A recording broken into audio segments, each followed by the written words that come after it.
The words landed before I'd even finished my sentence. She is redundant, we are cutting her. I was standing at the head of the longest conference table I'd ever seen, on the 42nd floor of Paramount Holdings, a slide still lit up on the screen behind me, my pointer resting on a single figure, a number that represented 18 months of late nights, missed dinners and quiet sacrifice. Quentin Ashworth said it the way a man brushes lint off his sleeve, casual, certain, as if he were doing the whole syndicate a favor by voicing what he assumed everyone already thought. 11 trustees turned toward me. Not toward him. Toward me. And for one long, suspended moment, the only sound in the room was the projector's soft hum and the blood pounding in my ears. Then, at the far end of the table, the chief trustee set her pen down. She said nothing. She simply went cold, the kind of cold that drops the temperature of a room without anyone touching a thermostat. I didn't understand it yet, but Quentin Ashworth had just made the most expensive mistake of his career, and he'd made it directly in front of the one person at Paramount who couldn't be charmed, bought, or fooled. Welcome to the payback office, the place where people who get underestimated, talked over, and pushed aside finally get their moment. Not through shouting, not through revenge for revenge's sake, but through patience, competence, and the quiet receipts they kept the whole time. If stories like this one are what brought you here, this channel is climbing toward 7,000 of us building this corner together, and subscribing helps more than you'd guess. Let me walk you back to how I ended up standing at the front of that room. I'm Serena Vanderlyn, and at the time I held the title Senior Strategy Associate at Paramount Holdings, the firm managing billions on behalf of the Syndicate Trust. The title looked impressive on a business card. In practice, it meant I did the work that 3 layers of leadership above me took credit for. Before I go further, I want to be clear about where I came from. I wasn't raised with money. My father repaired heating systems in the older neighborhoods on the east side of the city, and my mother staffed the front desk of a community clinic for 29 years. We weren't poor, there was always food, a warm house a little put aside, but we were the kind of family that noticed people. My mother knew the name of every patient who walked through her doors, knew who came in scared and who came in alone. My father never left a job without making sure the elderly woman in the drafty house understood exactly what he'd fixed and why. That's the inheritance they left me. Not wealth, but attention. The habit of seeing whoever's in front of you as a whole person with a story, not a line item to manage. It made me good at my job in ways spreadsheets could never fully capture. And it made me terrible at the one skill Paramount seemed to prize above all others, stepping on people on the way up. Quentin Ashworth had that skill down to an art. He was Director of Strategic Operations, my direct supervisor, and by my first week reporting to him I understood the deal. My ideas became his ideas. My analysis carried his name on the cover page. And on the rare occasion something went wrong, my name was the one attached to it. He was polished, expensively dressed, and gifted at saying almost nothing in a way that sounded like a great deal. For 18 months I'd been building something I genuinely believed in. The Syndicate Trust held a portfolio of struggling ventures, and one of them, a regional logistics company the firm had all but written off, had been quietly hemorrhaging money for years. Everyone had given up on it. Everyone except me. I'd spent those 18 months learning that company down to the bone, flying out to its warehouses, sitting with its floor managers building a full recovery plan, the kind that doesn't just look good in a boardroom but actually holds up when real people have to execute it. And the morning of that presentation, I walked into Paramount believing this would finally be the day my work spoke for itself. I had no idea Quentin had already decided exactly whose voice the room would hear. The elevator ride up to the 42nd floor that morning was the last time I felt fully like myself for a long stretch afterward. I arrived 90 minutes early, the way I always did before something that mattered. The trustees wouldn't gather until 10, but I wanted the conference room to myself first, wanted to walk the length of that table, click through every slide, make sure the projector connected on the first try instead of the fourth. Small things, the kind of prep nobody sees and everybody assumes just happens on its own. I had the recovery plan memorized well enough to recite it in my sleep. 16 months earlier, the logistics venture had landed on the firm's quiet list, the list nobody discussed in the hallways, because discussing it meant admitting a mistake had been made. The trust had bought it at the top of the market, watched it stumble, and mostly let it die slowly while everyone found reasons to look elsewhere. I hadn't looked elsewhere. I'd asked for the file nobody wanted and read every page of it. What I found underneath the losses surprised me. The company wasn't broken, it was mismanaged, which is a very different problem. The warehouses sat in the right locations, the drivers were loyal, the contracts were salvageable. What it lacked was someone willing to sit with the unglamorous work of fixing it. Restructuring the routes, renegotiating 3 key supplier agreements, replacing a leadership team that had stopped believing the business could be saved. I built the whole turnaround on paper, then tested it against reality. I drove out to the largest distribution hub myself, 400 miles from the city, and spent 2 full days walking the floor in steel-toed boots I'd bought specifically for the trip. I talked to a forklift operator named Holly who'd been there 19 years and understood the operation's real bottlenecks better than any consultant Paramount had ever hired. I sat in the break room and listened, not the way you listen while waiting for your turn to talk, but the way my mother listened at that clinic desk. By the time I got home, I didn't have a theory. I had a plan. The people actually doing the work had already half confirmed for me. Quentin knew about most of it, not all of it. Over those 18 months I'd learned to be careful how much I handed him at once, because everything I handed him had a way of resurfacing under his own name. But a project this size couldn't stay hidden, and a month before the presentation he'd started sitting in on my update meetings. He asked few questions, nodded a lot, took the printed summaries I prepared and slid them into a leather folder he never opened in front of me. I told myself he was simply staying informed, the kindest interpretation, and I'm someone who reaches for the kindest interpretation first. I've since learned that's both my best quality and my most expensive one. 3 days before the trustees convened, Quentin called me into his office. The city stretched out behind him, and he sat with his back to it the way men like him always do, as if the skyline were simply set dressing for his own importance. The presentation, he said, steepling his fingers. I think it's best if I set the strategic frame, then you can handle the operational detail. I should have caught the trap in that word detail. The way he set it apart, lowered it, made it sound like the part of the work that didn't require much of a mind. But in that moment I was just grateful to be presenting at all. Associates rarely addressed the full trust, so I thanked him. I actually thanked him. He smiled and told me he had complete confidence in me. I've replayed that smile more times than I can count since. I barely slept the night before. I laid my clothes out the way I had as a kid before the first day of school, a habit from my mother, who pressed my collar flat and told me walking in prepared was its own kind of respect, both for the room and for yourself. I thought of her as I set my shoes by the door. I thought of my father explaining a furnace to a frightened widow in language she could actually follow.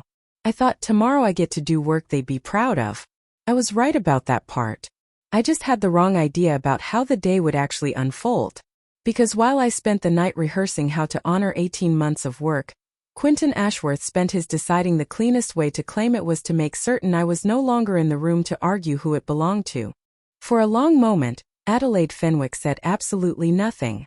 She let the silence do the work words couldn't. She turned her capped pen slowly between 2 fingers, studying Quentin the way someone studies a hairline crack in something they'd assumed was solid. The other trustees had gone very still. They knew her well enough to recognize that stillness, and knew better than to interrupt it. Mr. Ashworth, she said finally, her voice unhurried, almost gentle, which somehow made it worse. You'll forgive an old woman her curiosity. The supplier renegotiations you described, the 3 contracts at the Northern Hub. Walk me through the second one. Quentin smiled the smile of a man who hadn't seen the question coming. Of course. The second supplier agreement. We approached it from a position of leverage, identified the inefficiencies, and... Which supplier? The smile held, but something behind it started to slip. I'd have to consult my notes for the specific. The penalty clause, Adelaide continued, as if he hadn't spoken. The one that would have cost the venture roughly $400,000, had it been triggered during the transition. How did your plan address it? The room understood before Quentin did. I watched it happen, watched 11 trustees realize, almost in unison, that the man who just narrated an 18-month turnaround in the first person couldn't answer a single concrete question about it. He reached for his leather folder, opened it for the first time in front of me, looked down at pages I knew held no answer, because the answer lived in my analysis, and he'd never read it closely enough to actually absorb it. I'd want to be precise, he managed, rather than speak from memory. Yes, Adelaide said. Precision would be welcome. Then she turned to me and her expression shifted. Not warm exactly but clear, the way a sky clears once something heavy has passed through. I'm told people often say something foolish in moments of real shock. I only avoided that because for several seconds I couldn't say anything at all. Run the venture, I finally repeated. The words felt unfamiliar in my mouth. The recovery division, Adelaide said. I want you to build it and lead it, not as an associate, not reporting to a director who files your work under his own name, but as its head, reporting directly to me and to the trust. She paused. I want to be precise because I've learned vague offers attract vague people, so let me be exact about what I'm offering you. What she laid out over the next several minutes rearranged my whole sense of my own future. A division of my own. A mandate to take the 11 abandoned holdings and triage them the way an ER triages patients. Authority to build my own team. A budget that, once she named the figure, made me grateful I was already seated. A seat at the table where these decisions got made, instead of a spot near the lectern where they got announced to me. And a title answering to no one but the chief trustee herself. In every measurable way, it sat several levels above the job Quentin Ashworth had just told the entire trust one was too redundant to keep. Why me? I asked. It was the honest question, and I've always believed in asking the honest one even when a flattering one is available. You have people who've done this for 20 years, people with the right pedigree. Why hand something this size to an associate you watched present for the first time this morning? Adelaide considered the question as though it deserved consideration, which I appreciated. Because the people who've done this for 20 years are precisely the people who created the list, she said. They are very good at the parts that look impressive in a boardroom, and very bad at the parts that require sitting with a forklift operator long enough to learn what is actually wrong. They manage from the 42nd floor. You bought boots. She let that sit. And because this morning I watched a man try to take everything from you in front of 11 witnesses, and you did not raise your voice once. You answered the question. People who answer the question instead of raising their voice are rarer than you would think, and they are exactly who I want running something that cannot afford theater. I thought of my mother at the clinic desk. I thought of my father explaining a furnace to a frightened widow. Attention, the habit of seeing whoever stands in front of you, had never once felt like a professional qualification. It had simply felt like who we were. And now the chief trustee of the syndicate trust was telling me it was the most valuable thing I'd brought into that building. There is one more thing, Adelaide said, her voice cooling a degree. It concerns Mr. Ashworth. I waited. The recovery division will need to draw on resources currently sitting inside strategic operations, analysts, data systems. Several of the holdings on the list passed through his department over the years, which means a portion of the records you'll require are under his control. She studied me.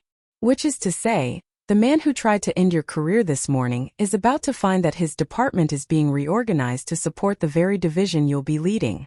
He'll be expected to cooperate with you. I'll admit some small, ordinary human part of me felt something warm at that. I'm not made of stone.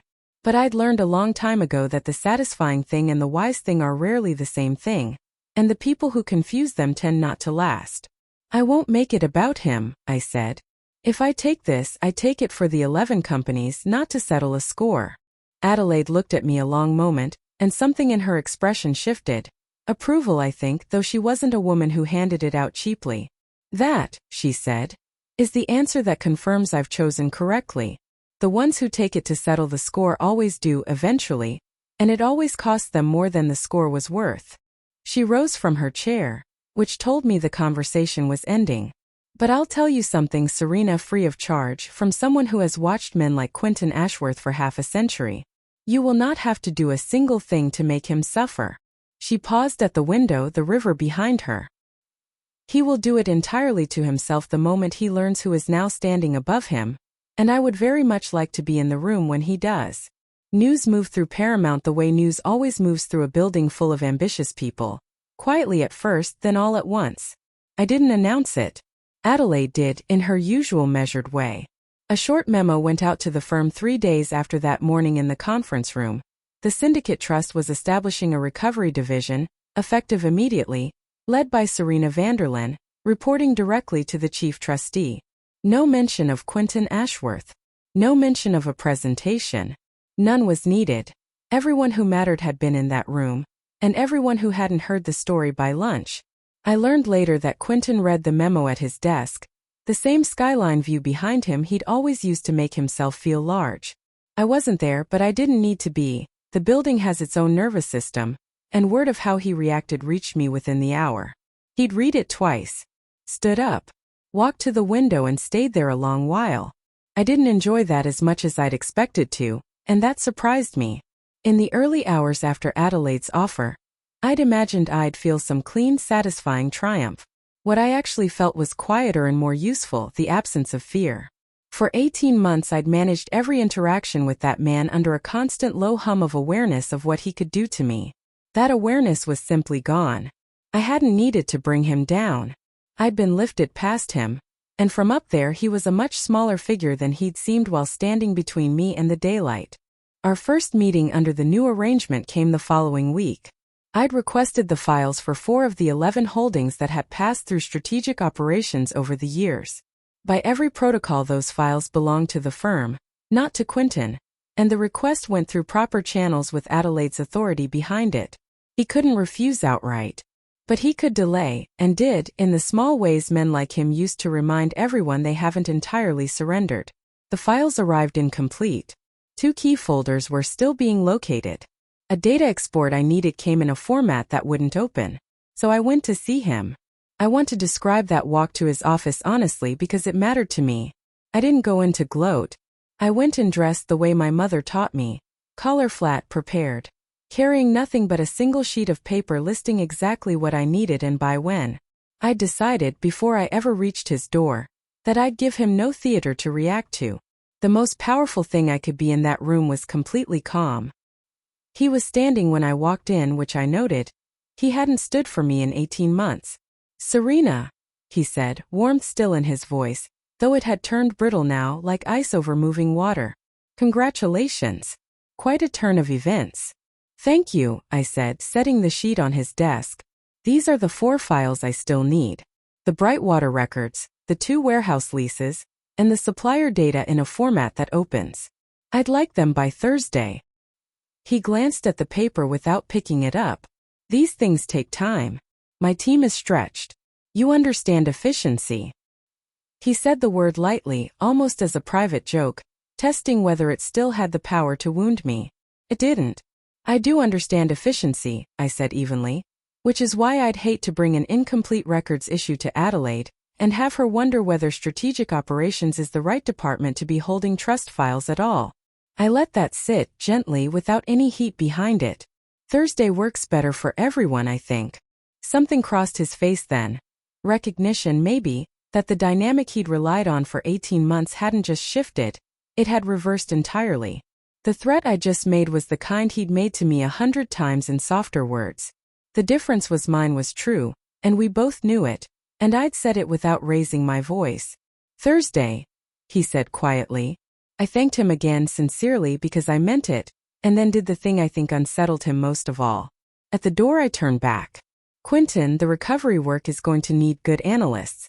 Whatever else is true between us, your department has some of the best in the building. When this is done, I'd be glad to have a few of them on real turnarounds, work they can put their actual names on." I paused. "The offer's open." "I mean it." I left him standing at his window with that. I've thought since about why I made the offer. Part of it was strategy. The best analysts really were in his department, but most of it was simpler than that. It was the inheritance again, the habit of seeing the whole person, even the one who tried to erase me. I wasn't going to become him in order to beat him. The recovery division wasn't glamorous, and I want to be honest about that because the reckoning in the conference room makes a tidy story, and tidy stories tend to skip the part where the real work begins. There were no more dramatic confrontations after that, there rarely are. What followed instead was 18 more months of warehouses, break rooms, and files read all the way to page 31. I built a team of 9, choosing them the way Adelaide had chosen me. Not for pedigree, but for a willingness to buy the boots. 2 of them came from Quentin's department in the end, and they turned out exactly as good as I'd suspected, doing their best work the moment their names started appearing on the things they'd built. We took the 11 holdings one at a time. 3 of them were genuinely beyond saving, And I recommended the trust let them go, because seeing the full picture clearly sometimes means admitting something can't be fixed, and a recovery division that claims to save everything isn't being honest. But the other 8 were like the logistics venture. Mismanaged, not dead. Full of people who'd simply been waiting for someone upstairs to remember they existed. Holly got promoted, by the way, the forklift operator who'd known more than any consultant. Once the logistics company stabilized, the new leadership created an operations advisory role, and I made sure his name came up first. He sent me a short note afterward, the handwriting pressed hard into the paper, thanking me for listening. I still have it. As for Quentin Ashworth, I told you Adelaide said he'd do the work of his own undoing, and she was right. I never had to move against him. Never wanted to. But a department whose director claims credit he can't defend tends to develop cracks. And once the trustees had watched him fail to answer a single question about his own supposed work, those cracks showed up everywhere. His authority didn't collapse in one dramatic afternoon. It eroded, meeting by meeting, request by request, as people quietly stopped routing anything important through him. Within the year he took a position at a smaller firm. The announcement used the word opportunity. Everyone understood what that meant. I didn't celebrate it. By then I genuinely didn't have the energy to spare. I was 3 turnarounds deep, learning the supplier contracts of a regional manufacturer with 2,000 employees. His departure registered as a small distant thing, and that, I think, is the truest measure of how far I'd come. The man who'd once stood between me and the daylight had become a footnote in a life now far too full to spend on him. Adelaide and I still meet. She's past 80 now and has stepped back from day-to-day work, but she keeps a chair for me when I visit, and she still asks the unglamorous questions. Last time she asked whether I'd ever, even once, wished I'd said something sharper in that conference room. Some perfect, cutting line to put Quentin in his place in front of the whole trust. I told her the truth. The most powerful thing I did that morning was not say anything sharp at all. I simply knew the answer to the question. Page 31. That was the entirety of my revenge, and it turned out to be more than enough. She smiled at that, the way my father used to smile at a repair done right. If there's anything to take from all this, it's what my parents gave me long before I ever set foot on the 42nd floor. They never taught me how to climb over people. They taught me to see them. The patient at the clinic, the widow with the broken furnace, the forklift operator who knew where the real problems lived. I walked into the most important room of my life believing my work would speak for itself, and at first it didn't. A man spoke over it and tried to bury it. But the work was real, the records were real, and page 31 was exactly where I said it would be. In the end, the truth didn't need me to raise my voice. It only needed me to have done the work honestly, and to be standing there, calm and prepared, when someone finally thought to ask. The people who get talked over and pushed aside don't always get a conference room and a chief trustee, I know that. But competence kept quietly, documentation kept carefully, and dignity kept intact have a way of waiting for their moment. And when that moment comes, they don't shout.